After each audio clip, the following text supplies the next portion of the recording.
Hello everyone. आज हम लोग त्रिभुज यानी ट्रायंगल के बारे में देखेंगे। उससे पहले हमने ज्यामिति के अंतर्गत आप लोग को कोण के बारे में बताया था और आज जो है त्रिभुज के बारे में हम लोग सीखेंगे। तो सबसे पहले तो जानेंगे त्रिभुज होता क्या है। देखिए इसमें जो एक चित्र बना हुआ है, इसमें देखिए आप देख सकते हैं कि ये कि का और ये खा और ये गा, ये तीन बिंदु हैं। अब इन तीनों बिंदु को जब हम एक साथ मिला देते हैं इस लाइन के थ्रू, एक ये लाइन, एक ये लाइन और एक ये लाइन, तो ये एक बंद आकृति बन जाती है। तो बंद आकृति का खा गा एक त्रिभुज है। तो ये जो आकृति बन के तैयार हुई है वो क्या कहलाएगी?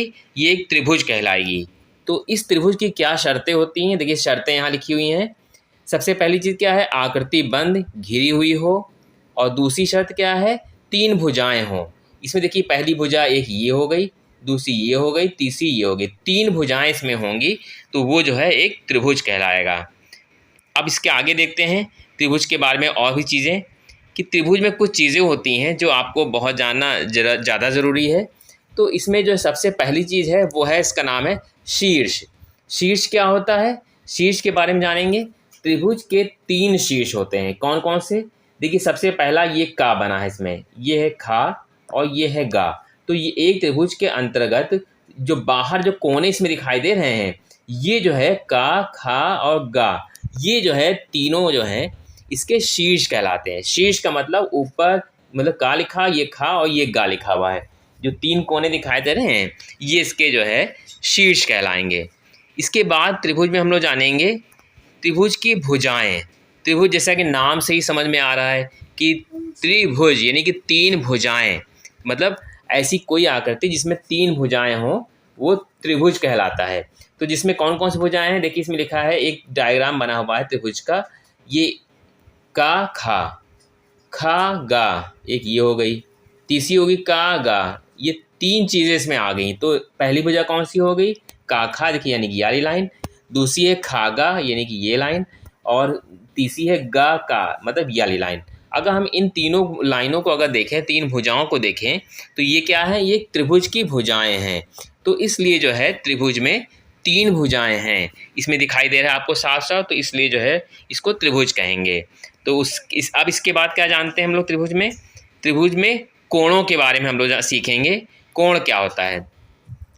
इसमें देखिए त्रिभुज नाम ही है त्रिभुज, इसमें तीन भुजाएं होंगी तो इसका मतलब तीन कोण भी होंगे। कोण क्या होते हैं? देखिए ये जो अंदर का पार्ट ये दिखाई दे रहा है, ये है और ये क्या कहलाता है? ये होते हैं कोण होते हैं। यानी का खा गा त्रिभुज में अगर हम कोणों की बात करें तो ये का एक अलग ये हो गया अंदर, और ये इधर खा का कोण हो गया, और ये जो है इधर का गा का कोण हो गया। लेकिन हम इन कोणों को कैसे पढ़ेंगे, कैसे? तो इसको पढ़ने के लिए आपको ये समझना पड़ेगा कि जो चीज़ बीच में आ रही है, जैसे हमने ये वाला पहला लिखा है कोण का खा गा, का खा और गा। अगर हम कोण का खा गा की बात करें, का है और खा है और गा है, इन तीनों की बात करें तो इन तीनों में जो बीच में आ रहा है खा, यानी उसकी बात कही जा रही। का खा गा में जो बीच में नाम लिखा है खा गा लिखा है, तो इसका मतलब खा कोण की बात हो रही है, यानी कि याले कोण की बात हो रही है। तो ये जो हो जाएगा एक कोण हो गया आपका पहला। दूसरा है का, याले में देखेंगे दूसरे वाले में का गा खा, तो इसमें गा है ना बीच में, तो गा आने का मतलब ये बीच में आ रहा है, मतलब का ये हो गया, गा ये हो गया, खा ये हो गया, तो जो बीच में आ रहा है वो उसका कोण बोला जाएगा। तो यहाँ पे गा कोण जो है मेन है। तीसरा कोण है खा का गा, इसमें बीच में का आ रहा, यानी कि ये खा तो ये हो गया आपका, और गा ये हो गया, का ये हो गया आपका, और ये हो गया गा, यानी कि बीच में जो कोण आएगा वो उसका कोण माना जाता है। तो इस टाइप से जो है त्रिभुज में तीन कोण होते हैं। अब आगे और देखते हैं। त्रिभुज के तीनों अंतःकोणों का योगफल 180 होता है। देखिए त्रिभुज जो होता है, ये एक त्रिभुज यहाँ बना हुआ है, एक पहली लाइन, ये दूसरी लाइन, ये तीसरी लाइन, और बीच में कोण देखिए यहाँ आपको दिखाई दे रहा है, तीन कोण इसमें हैं बने हुए। तो अब इसमें जो शर्त क्या है, इसकी त्रिभुज की खासियत क्या है कि तीनों अंतःकोणों का योग जो होता है वो होता है 180 के बराबर होता है। तो कैसे इसको समझेंगे? जैसे हमारा ये पहला कोण हो गया का याला, खा हो गया इधर वाला, मतलब ये खा वाले किसमें हमने एक लिखा हुआ है, और गा वाले को जो है दो लिखा है, और का वाले को तीन लिखा है। तीन कोण यहाँ पे हैं, ठीक है। अब हम अगर इन तीनों कोणों को अगर ध्यान से देखें यहाँ पर, तो ये है 45 और ये है हमारा कितना 80 और यहाँ पे कितना है, ये है 55। इन तीनों को अगर हम जब जोड़ेंगे तो वो आ जाएगा 180 के बराबर। तो हम इसको अगर प्रूफ करना चाहते हैं कि कैसे, तो हम इन तीनों को जोड़ेंगे तो 180 आएगा। अगर हम यहाँ इसको ब्रेक कर दें और यहाँ से इसको ब्रेक कर दें तो एक ये हिस्सा और एक ये हिस्सा और एक ये हिस्सा, इनको तीनों के कोणों के एक साथ अगर हम लगाएंगे, देखिए का कोण यहाँ लगाया है, खा गा कोण यहाँ लगाया और खा कोण यहाँ लगाया। इसके बगल वाले डायग्राम में अगर देखेंगे इस डायग्राम को तो आपको समझ में आएगा। इन तीनों को उठा के अगर तीनों के का खा गा को एक साथ मिला के रख दे, का खा गा यानी कि 1 2 3 जो है ये जो कोण है, तो इन तीनों को अगर हम जोड़ेंगे तो ये हमारा 180 के बराबर आएगा। चांदे के बराबर देखिए ऊपर 180 यहाँ लिखा भी है। तो इन तीन को हम जोड़ के देख भी सकते हैं। का वाला कोण कितना है हमारा, का वाला है 55 है, खा वाला कितना है, खा वाले में ना 45 है और गा वाले में 80 है। तीनों को जोड़ने के बाद हमारा 180 के ही बराबर आएगा। तो इस तरीके से ये प्रूफ हो जाता है कि त्रिभुज के तीनों कोणों का योग जो होता है 180 होता है। इस पे आधारित कई सारे आपको क्वेश्चन एग्जाम में मिलेंगे कि कोई 2 कोण दे देगा और पूछेगा कि ना आपका ना एक कोण अगला कोण कितना होगा। मान लीजिए ये 55 इसे लिखा है, ये ऐसे 2 दे दिया तो पूछेगा तीसरा क्या है, तो दोनों को जोड़ के 180 में से माइनस कर देंगे तो हमारे जो है कोण जो है इस तरीके से ज्ञात कर सकते हैं। अब इसके बाद हम लोग जो सीखेंगे वो सीखेंगे त्रिभुज के प्रकार। त्रिभुज के प्रकार क्या होते हैं? त्रिभुज के प्रकार सबसे पहली चीज़ तो ना ये 2 टाइप के होते हैं, मतलब 2 चीज़ों पे आधारित होते हैं। सबसे पहला होता है भुजाओं पे आधारित। तो भुजाओं पे आधारित मतलब पहले तो हम भुजा को देखते हैं। 3 भुजाएं होती हैं, तीनों भुजाओं का अलग अलग रूप होता है। तो उसके आधार पे है ना पहले त्रिभुज के प्रकार बताए गए हैं, फिर इसके बाद कोणों के आधार पे बताए गए हैं। तो सबसे पहले हम लोग देखेंगे भुजाओं के आधार पे। उसमें जो सबसे पहला आता है वो आता है समबाहु त्रिभुज। ये क्या लिखा, समबाहु त्रिभुज यानी कि इक्विलेटरल ट्रायंगल। तो इसका क्या मतलब, जैसे कि नाम से ही लग रहा है समबाहु। समबाहु का अर्थ होता है सभी भुजाएं समान यानी कि बराबर। तो सारी भुजाएं अगर बराबर होंगी तो वो हो जाएगा समबाहु त्रिभुज।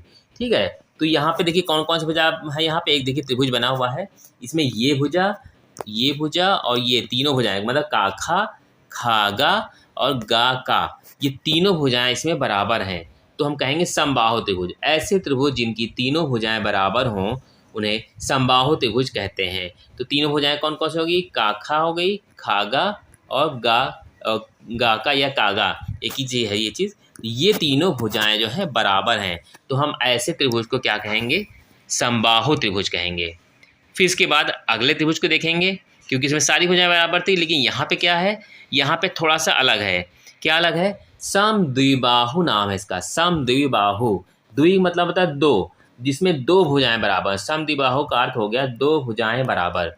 तो 2 भुजाएं कौन कौन सी बराबर हैं, देखिए यहाँ पे त्रिभुज है, एक ये भुजा और एक ये वाली भुजा। तो इसमें अगर हम 2 भुजाएं बराबर अगर देखेंगे तो ये का खा हो गई और दूसरी हो गई का गा। ये 2 भुजाएं इसमें जो है बराबर हैं और ये अलग है, खागा भुजा अलग है। तो यहाँ पर हमने लिखा है काखा बराबर कागा, काखा बराबर कागा। ये भुजा और ये दोनों भुजाएं जो है आपस में बराबर, 2 भुजाएं बराबर हैं, इसलिए इसको कहेंगे समद्विबाहु त्रिभुज या आइसोस्केलस ट्रायंगल, ये इसको कहेंगे। फिर इसके बाद अगला जो त्रिभुज आता है वो है विषम बाहु त्रिभुज। ये विषम बाहु त्रिभुज क्या होता है, नाम से ही लगता है विषम बाहु, मतलब इसमें सारी चीज़ें जो है सारी भुजाएं असमान होंगी, असमान भुजाओं वाला ऐसा त्रिभुज जिसकी तीनों भुजाएं अलग अलग हों वो विषम बाहु त्रिभुज कहलाएगा। देखें तो ये देखिए छोटा है, ये बड़ा है और ये बहुत बड़ी लाइन है इसमें, तो ये 3 भुजाएं हैं, इसको कहेंगे विषम बाहु त्रिभुज या स्केलाइन ट्रायंगल। तो ये जो 3 जो भुजाएं वो जो ट्रायंगल थे वो भुजाओं के आधार पे थे। अब इसके बाद हम लोग सीखेंगे कोणों के आधार पर त्रिभुज। कोणों के आधार पे कौन कौन से त्रिभुज होते हैं, जैसे नाम से ही लग रहा है कि कोण को देख के हम पहचान सकते हैं कि कौन सा त्रिभुज है ये। तो इसमें जो सबसे पहला त्रिभुज है वो इसका नाम है न्यून कोण त्रिभुज, एक्यूट एंगल ट्रायंगल। तो एक्यूट एंगल का मतलब देखिए यहाँ पे एक ट्रायंगल बना हुआ है, ये इस टाइप से का खा गा, और इसके बीच के जो ये कोण जो अंदर वाले हैं ये तीनों कोण का खा गा, ऐसे कोण जो तीनों अंतः कोण जो होते हैं जिसके वो न्यून कोण। न्यून कोण का मतलब 90 अंश से कम। तो जैसे मान लीजिए ये हो गया 30 हो गया, ये इधर 30 हो गया, ये 60 हो गया या 40 हो गया, ये कुछ और हो गया, मतलब इन तीनों का मिला के भी मतलब 180 तो होगा ही होगा, क्योंकि तीनों कोण अंतः कोण हैं। तो ये तीनों कोण जो होंगे वो हमेशा तीनों अलग अलग कोण भी अगर देखें तो 90 से कम ही होंगे। तो ऐसे त्रिभुज जिनके सभी अंतःकोण न्यून कोण हों उनको न्यून कोण त्रिभुज कहते हैं। इसके बाद जो अगला कोण है उसका नाम है समकोण त्रिभुज। नाम से ही लग रहा है समकोण। समकोण का मतलब होता है 90 अंश, यानी राइट एंगल ट्रायंगल। मतलब ऐसा कोण, ऐसा त्रिभुज जिसका कोई एक कोण जो है समकोण हो, कोई भी एक कोण, जैसे ये 90 अंश है तो ये कोण इसमें देखिए खा कोण जो देख रहे हैं, यानी का खा गा जो है वो 90 अंश है। तो एक कोण अगर 90 हो गया तो इसका मतलब समकोण त्रिभुज ये हो गया। तो ये 90 अपने आप हो गया। तो अब इनका और इनका दोनों का योग जो होगा वो 90 ही होगा, क्योंकि 90 एक पहले से डिसाइडेड हो चुका है वाला। तो 90 ये और बाकी दोनों को मिला के अगर 90 हो रहा है और इसको मिलाएंगे तो तीनों 180 बराबर हो जाएगा। तो इस टाइप का कोई भी त्रिभुज जो होगा जिसमें बीच में एक 90 अंश का कोण हो तो वो जो होता है वो होगा हमारा समकोण त्रिभुज। फिर इसके बाद जो एक अगला आता है उसका नाम है अधिक कोण त्रिभुज। अधिक कोण त्रिभुज क्या होता है? ऐसा कोण जिसमें एक कोण जो है अधिक कोण हो। अधिक कोण का मतलब 90 से ज़्यादा हो और 180 से कम हो।